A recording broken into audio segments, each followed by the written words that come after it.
Today I got something for you that sometimes I use a lot, sometimes it sits for a while. Coming up.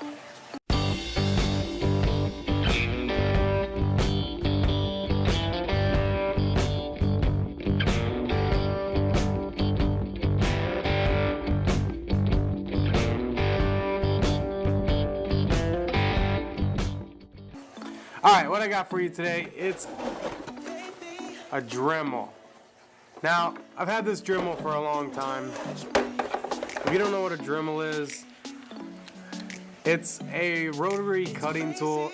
Now, you could use a die grinder, an angle grinder, but Dremels are good for those hard to reach spots that you just can't get a bigger piece of equipment in, or a bigger tool in.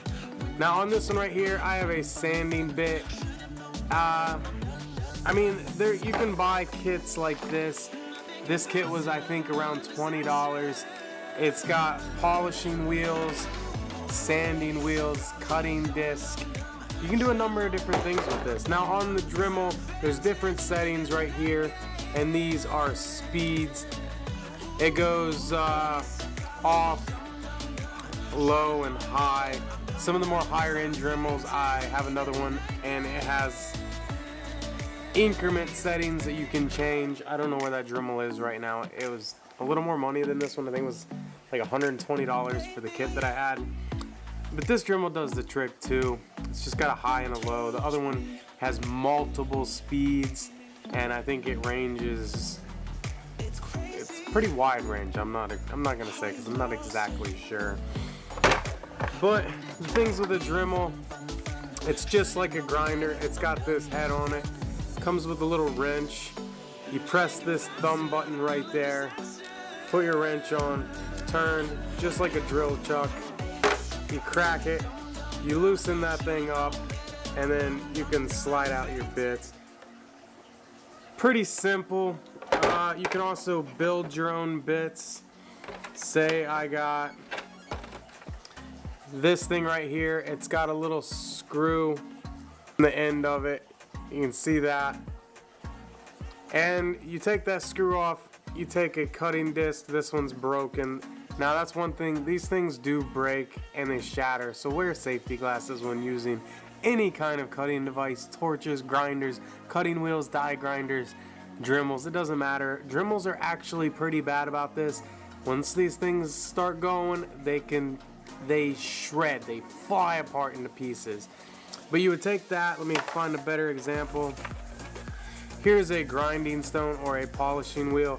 You unscrew the screw on top of that, you put that on, and you screw the screw through the top, so it's gonna end up like that.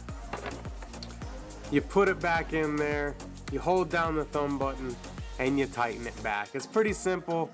Now, say you're polishing a motorcycle frame or a bracket you've made for your car, or you got a bolt that you need to cut that's in a really tight spot. That's when these things come in handy. It's a very nifty tool. You'd be surprised once you own one how often you'll actually use one.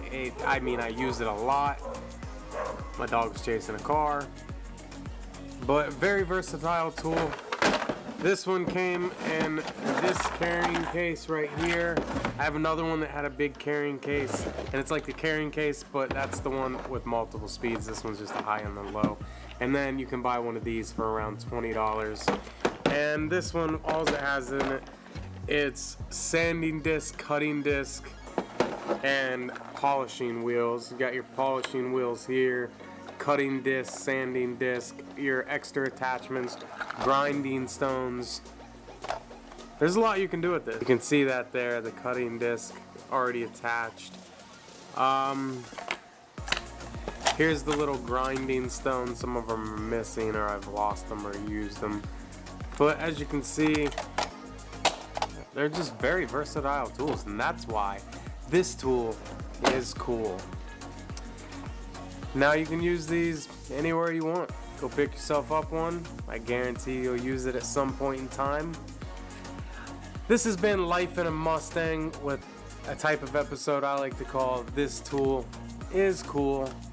Check out my other videos. I bring you 2 videos every Sunday. One is some sort of vlog, some sort of how-to. The other is This Tool Is Cool, where I bring you tools that you can use in or around your shop or on your car. I thank you for watching, and I'll catch y'all later. Peace.